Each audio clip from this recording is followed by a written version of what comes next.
murder cases. The federal government introduces a new solution for student debt. The mayor of a Ukrainian city asked residents to evacuate as Russian troops advance. And in sports, Ohio softball continues its quest for a MAC title. Newswatch starts right now.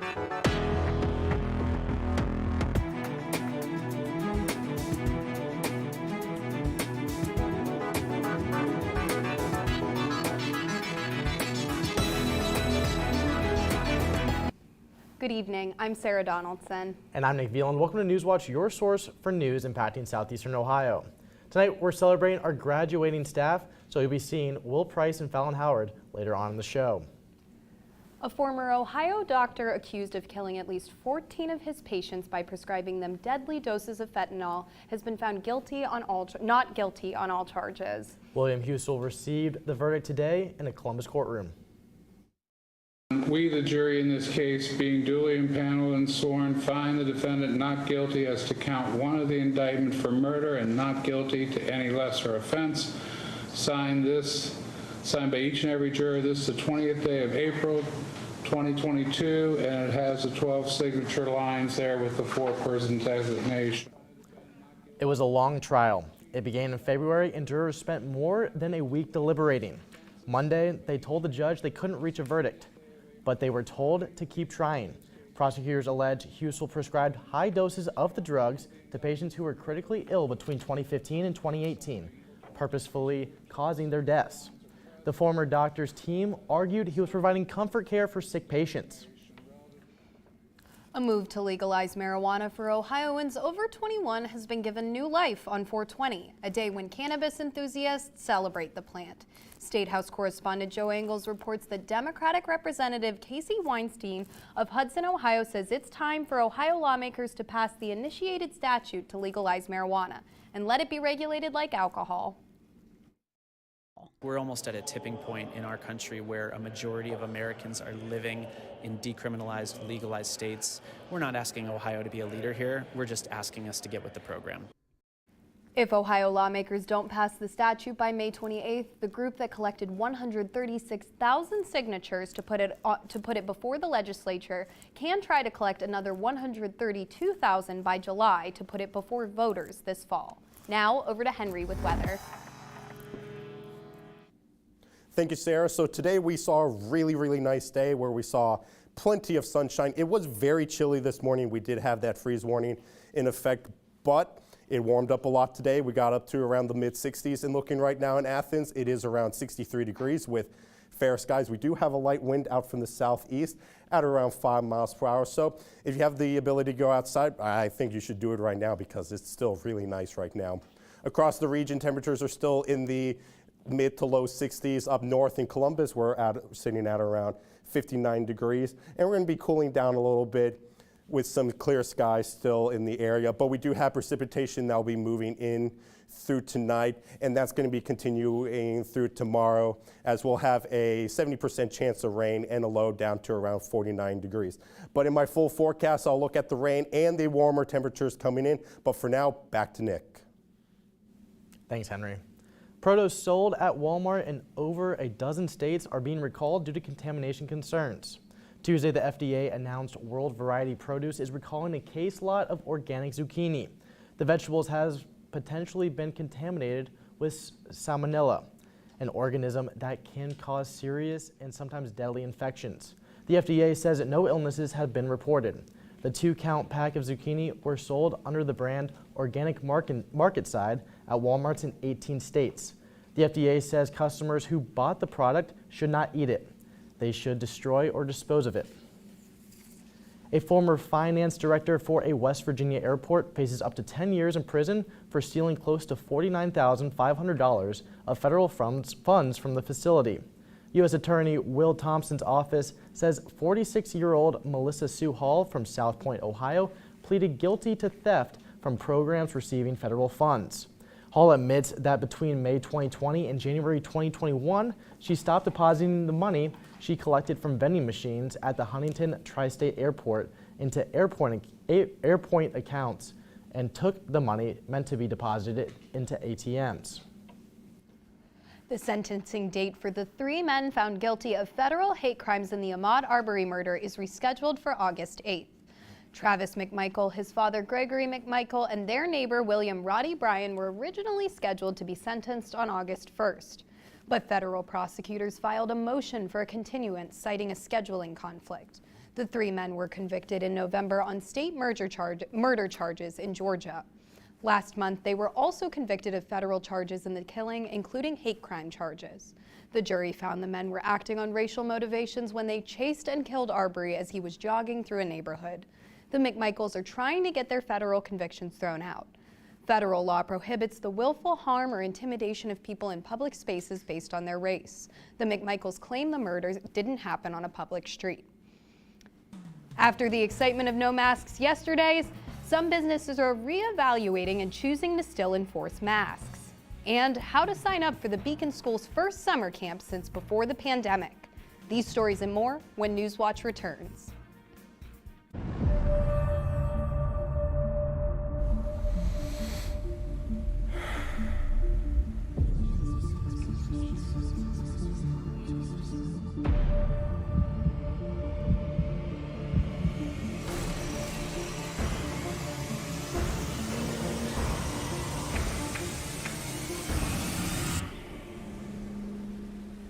Aware, Glimpses of Consciousness, Monday, April 25th on Independent Lens. On Icon. You look at a picture, are you in or are you out? He opened a gallon tin of paint and hurled it across the room. If I was 16 years old, I'd have to go see what kind of band that was. You're like, what's going on here? Both of those cats dying in a 12-month period is really profound impact on the culture. How could anybody not put David Bowie on the cover in that moment? Saturday at 9 on WOUB. The Adirondack Park Agency was a wild idea when it was created 50 years ago. In the story of land use planning in the United States, the Adirondack Park Agency is truly significant. But a lot of people who live inside the park still think the agency and its restrictions on private land development are un-American. It all comes down to a basic question. What is wild land worth? Thursday at 9 on WOUB. Rising temperatures are setting in motion Earth's own natural warming mechanisms that then feed upon themselves. Most people haven't even heard of feedback loops or tipping points. Climate policy really should be designed to avoid setting off these important feedbacks. We have the technology and knowledge. What we need is the will. I'm not worried about the planet, I'm worried about us. Wednesday at 10 on WOUB. Welcome back. I'm Will Price. And I'm Fallon Howard. Welcome to Newswatch. Even though masks are no longer required for public travel, most people in the U.S. say they support keeping mask mandates. A new poll found 56% of people support mask requirements on planes, trains, and public transit. The poll was conducted in the days before a judge ruled against extending the mask mandate. About 24% said they were against the mandates, and 20% said they didn't care. However, other previous polls differ. In mid-March, a Kaiser poll found adults in the U.S. were split on the federal mask mandate for travel. For now, businesses still have discretion on whether to require masks indoors, and health professionals are urging people to. Just because the government is saying you don't need to wear a mask, it doesn't mean that you shouldn't.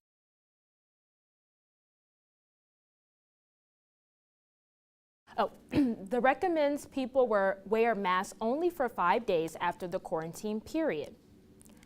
Summer is just around the corner, and finding the right camp for children with developmental disabilities can be a challenge. Thanks to the Athens County Board of Developmental Disabilities, parents of children with developmental disabilities will continue to have access to programs. The Board of Developmental Disabilities approved their second summer camp at the Beacon School since the beginning of COVID. Due to changes in the COVID environment, this year, campers can look forward to a more interactive camping experience since last year's virtual camp. This year at Beacon Summer Camp, the campers can expect a lot of fun. We collaborate with a lot of community partners. So they'll have a lot of typical camp activities, swimming, crafting, recreation. Community awareness and involvement is important to the Beacon School and is just what is needed for the school to thrive. Partnerships are a huge part of what we do with the County Board of Developmental Disabilities, and camp is no different. It's really important that we connect the campers with the community. The Athens County Board of Developmental Disability receives funds from a variety of sources through federal, state, and local dollars. The summer camp is specifically funded through our local dollars. Continued collaboration with kids on campus is what allows the summer camp to grow. So this is now the 6th year we've partnered with Kids on Campus. It is one of our strongest partnerships, one that we value greatly. The Beacon School ensures the camp experience is safe by adjusting to current environmental concerns. Over the years, we've capped our camper enrollment at 50, and that was pre-pandemic times. And that's we do that so that we can maintain appropriate staff ratios. The past couple of years, we've dropped the cap to 40 just to have a safer ratio of students versus staff. Applications for the summer camp at the Beacon School are currently open and will close on May 15th. The cost of attendance for camp is free, transportation services are provided, and campers will also receive a snack and lunch. Current Beacon students are encouraged to apply again this year. Some financial aid help may be coming to those who are still paying federal student loans. The Department of Education announced Tuesday it's making changes to the system. The actions will benefit nearly 4 million people, bringing them a few years closer to forgiveness through the income-driven repayment program. The IDR offers 4 repayment plans and allows those in debt to avoid loan default by lowering monthly payments based on family size and income. It also promises loan forgiveness after at least 20 years' worth of payments are completed. Thousands of other borrowers will also get immediate forgiveness due to the Public Service Loan Forgiveness Program. Mental health in children and adolescents in the U.S. has only worsened during the pandemic. In fact, an advisory from the U.S. Surgeon General identifies deteriorating mental health as an urgent crisis among the nation's youth. Cole Higgins talks to the Surgeon General and students to find out what they think government and communities can do to better support youth who are struggling. I've had a lot of friends come to me telling me that they're struggling. High school students in Naperville, Illinois, opening up to U.S. Surgeon General Dr. Vivek Murthy. A lot of students don't think that their issues are severe enough to go and talk to like a counselor or social worker and get help. And I think that's something that we really need to destigmatize. According to survey results published last month by the U.S. Centers for Disease Control and Prevention, more than a third of high school students in the U.S. experienced poor mental health at least most of the time during the pandemic, with more than 2 out of 5 students feeling persistent sadness or hopelessness that caused them to stop doing some usual activities. We don't have a lack of ingenuity or committed individuals or resources. What we need more of is to connect them with one another. This year's passage of the Consolidated Appropriations Act includes $111 million for school-based mental health grants. Dr. Murthy acknowledging what peers can do to help each other. The items that you honed in on immediately, thinking about the role of social media, about how it impacts your sense of worth and value, about some of the cultural forces that lead us to feel like we're not enough. These are at the heart of what we've got to address, and those insights are ones that not everyone has. For today's Health Minute, I'm Cole Higgins.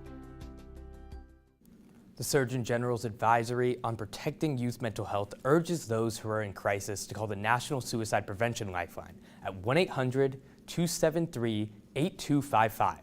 Again, that is 1-800-273-8255. The Battle of Donbas rages on. That story's still ahead. And we're going to be seeing the chance of rain return for tomorrow, and we're going to see warmer temperatures heading into this weekend.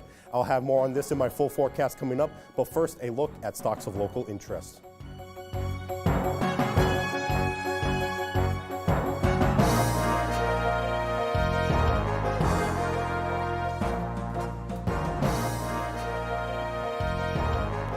On Rise of the Nazis, Goering and Himmler view Ernst Röhm as a threat. Röhm is a close friend to Hitler. So they go on the attack. Action must be taken ruthlessly and decisively.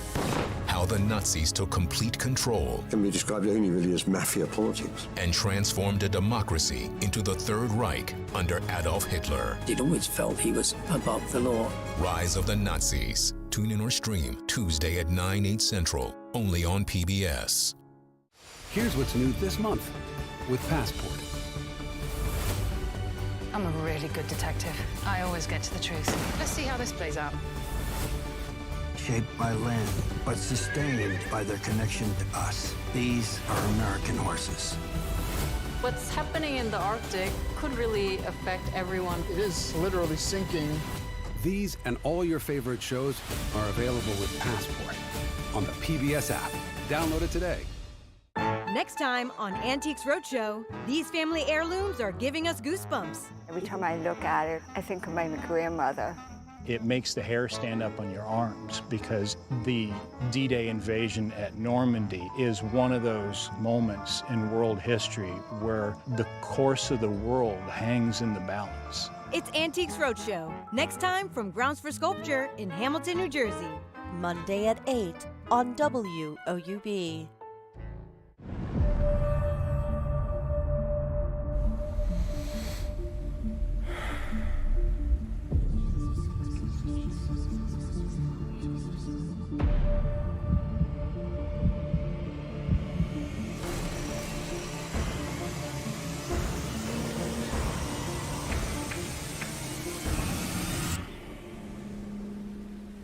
Aware, Glimpses of Consciousness, Monday, April 25th on Independent Lens.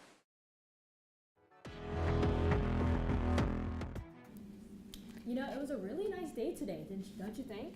Yeah, I agree. It was cold in the morning. I needed a jacket for my morning commute, but after that, it really warmed up. So as we head into the rest of the week, what can we expect to see? Yeah, so heading for the rest of the week, we are going to see warmer temperatures. Even this weekend, we could even touch the 80s. But for tomorrow, we're going to have to deal with some rain. So looking at the radar right now, not much showing up. We do have some precipitation towards the north of Columbus, but we're not going to be seeing that. We're going to be waiting till overnight tonight where another batch of rain will be moving in with a warm front that will be bringing us warmer temperatures. And that's where the rain is currently located across the Central Plains heading into the Midwest. We do have plenty of precipitation now passing Missouri, heading into Illinois. So that will all be moving through heading into tonight with this area, with this warm front coming through. And then behind that, we'll be seeing a cold front. But we'll get back to that in a minute. Looking at tonight, we're going to be seeing a 70% chance of showers, some heavy at times, but the low temperature for tonight will be heading down to 49, so it's going to be feeling a lot warmer than what we saw last night, heading into the low 30s to upper 20s in some areas.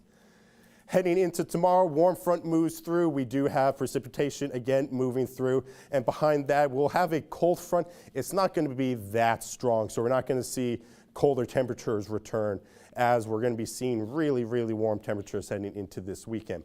But looking at tomorrow, temperatures will be heading up to around 67 degrees. We will be sticking with a 60% chance of rain throughout the day, but we'll see some breaks in the clouds and possibly see some sunshine. Heading into tomorrow night, cold front still trying to make its way through. It is really not that strong, and we will only see a couple spits of showers heading into tomorrow night.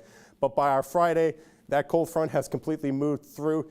Area of high pressure will be moving from Canada down towards our area, and we're going to be actually seeing warm weather for this weekend. Looking at Thursday, again, still looking at a 60% chance of rain showers, and then for our Friday, 70s are back with low temperatures in the mid-50s. So finally, weather is finally going to start feeling like spring again, and the 70s is actually seasonable this time of year. And heading into Saturday, that's 84 degrees. We are warming right back up to the 80s, so it's definitely going to feel like summer. And looking at the 7-day forecast, another chance of 80s for Sunday too, with highs in the mid-80s. And then Monday, we'll start to cool back down, but it still feel like 82 for our Monday with the chance of showers. And then Tuesday and Wednesday, back to the 60s, still a chance of shower for those 2 days. But that's it for weather from here. I'm going to be handing it back to Will. No worries, Henry. Thank you for the great work. The besieged city of Mariupol is running out of time. Ukrainian army officials are pleading for help to evacuate civilians and wounded soldiers from the region. Gloria Pazmino has the latest on the ongoing battles in the Donbas region. Mariupol takes its last stand. We might have only a few days or even hours left. The southern port city is besieged as Russian forces move forward. While thousands of residents seek shelter, the Ukrainian army is pleading for help as they continue to resist Russian attacks. The enemy's units are 10 times larger than ours. We appeal to the world leaders to help us.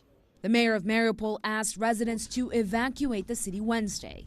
In the meantime, a route is being set up near a steel factory where thousands of civilians and Ukrainian soldiers are believed to be taking shelter. A Ukrainian military commander says strikes by Russian aviation and heavy artillery are continuing. The Mariupol military garrison has over 500 wounded soldiers and hundreds of civilians, among whom there are children and women. While it's still early in Russia's shift toward an offensive in the Donbas region, two senior U.S. officials say there has been no major territorial gains for Russia so far. Still, pressure is mounting on the U.S. and NATO to provide additional military assistance and help with evacuations. The Ukrainians have been trying for a number of days to negotiate a safe passage for civilians and for wounded fighters. There will be NATO allies involved in that, is my understanding. I'm Gloria Pazmino reporting.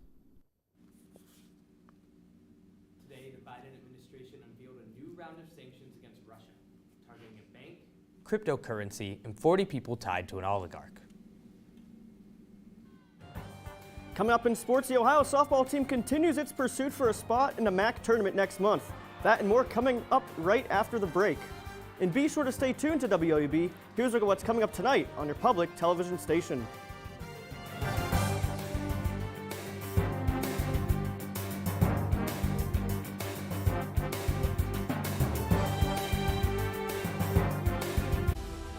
The Adirondack Park Agency was a wild idea when it was created 50 years ago. In the story of land use planning in the United States, the Adirondack Park Agency is truly significant. But a lot of people who live inside the park still think the agency and its restrictions on private land development are un-American. It all comes down to a basic question. What is wild land worth? Thursday at 9 on WOUB. Rising temperatures are setting in motion Earth's own natural warming mechanisms that then feed upon themselves. Most people haven't even heard of feedback loops or tipping points. Climate policy really should be designed to avoid setting off these important feedbacks. We have the technology and knowledge. What we need is the will. I'm not worried about the planet, I'm worried about us. Wednesday at 10 on WOUB. Next time on Antiques Roadshow, these family heirlooms are giving us goosebumps. Every time I look at it, I think of my grandmother.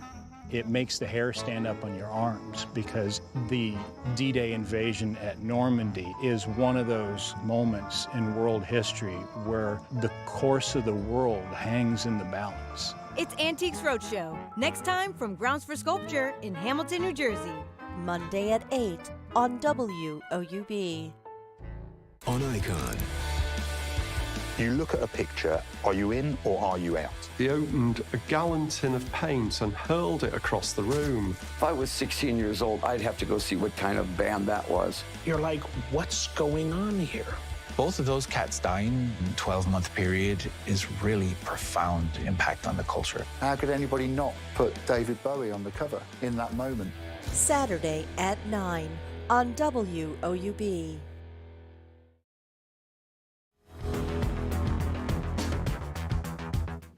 Hello again, everybody. Ohio softball has 7 games remaining in the regular season, and each game is crucial as the Bobcats look to earn a spot in the MAC tournament. Ohio is in Kent for a twin bill today. The Bobcats won the first game in a slugfest with Kent State 7-6. The game was tied at 5 heading into the 6th inning, but that was when Analea Paoli hit a 2-run shot to propel the Cats ahead. Paoli finished with 3 hits in the game. Now, Ohio and Kent State are in action currently, with Ohio up 3-0 in the 7th inning. Graduate student Megan McMenemy is a big part of the Bobcats' recent surge. She is this week's MAC Player of the Week. McMenemy played an important role in the Bobcats' series win over Central Michigan this past weekend. She had a combined 6 hits in 3 games. McMenemy also went yard in each game, including a game-tying homer in the back end of Saturday's Twin Bill. Head coach Kenzie Rourke says McMenemy's presence means a lot to the ball club. I mean, she just brings a little bit of a calm, you know. She's older. We call her Megan McMommy, and she has a mature approach to her at bats, and you know, I think she's just laid back. That's just best way to describe her. The Bobcats return to Athens to take on Northern Illinois in a 3-game series this weekend. Ohio baseball is just past the halfway point of its conference schedule, and it's been a roller coaster ride for the Bobcats, who sit at 10-10 in MAC play. The Bobcats offense is firing on all cylinders, averaging over 8 runs a game. Mason Minzy leads the Bobcats in batting average, but they have potent bats all through the lineup. The team's batting average is just south of 300. The Ohio pitching staff, meanwhile, is struggling. Eddie Cutt and Brendan Roeder have been consistent in the starting rotation, but the Bobcats overall give up over 7 earned runs per game. The Bobcats pitching needs to turn things around if they want to secure a spot in the MAC tournament. Now tune into Newswatch tomorrow to hear from head coach Craig Moore on his thoughts on the season so far. The Southern Ohio Copperheads are back at Bob Brennan this summer for the first time since 2019. This season marks the first year under new head coach T.J. Lanning.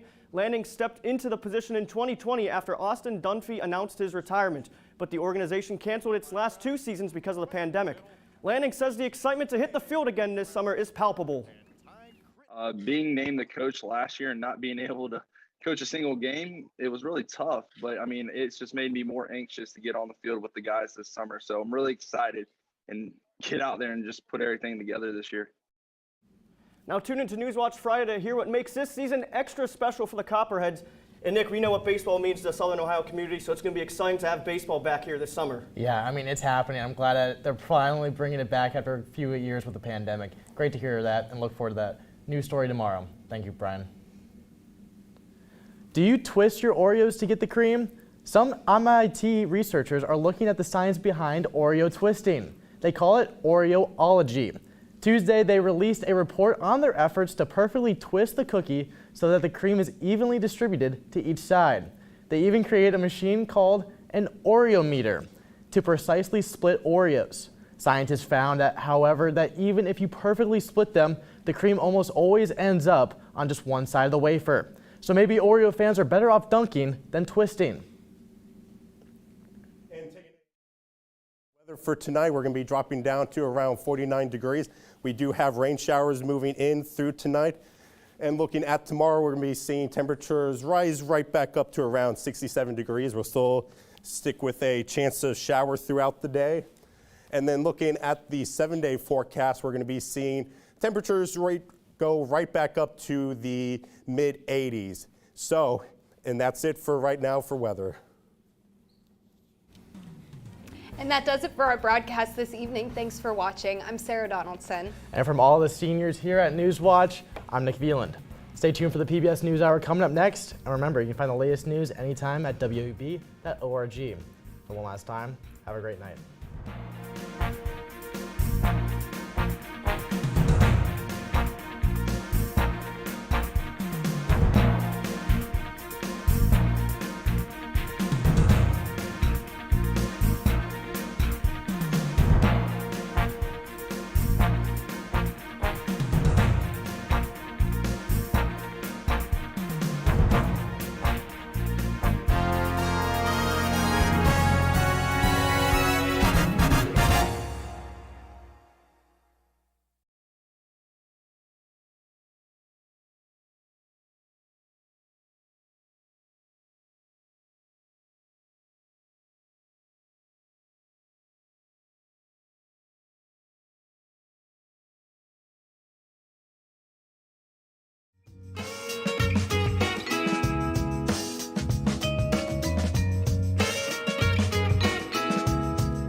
Support comes from Hocking Valley Bank, offering mortgage loans or refinancing on an existing home, making it easy for dreams to become a reality.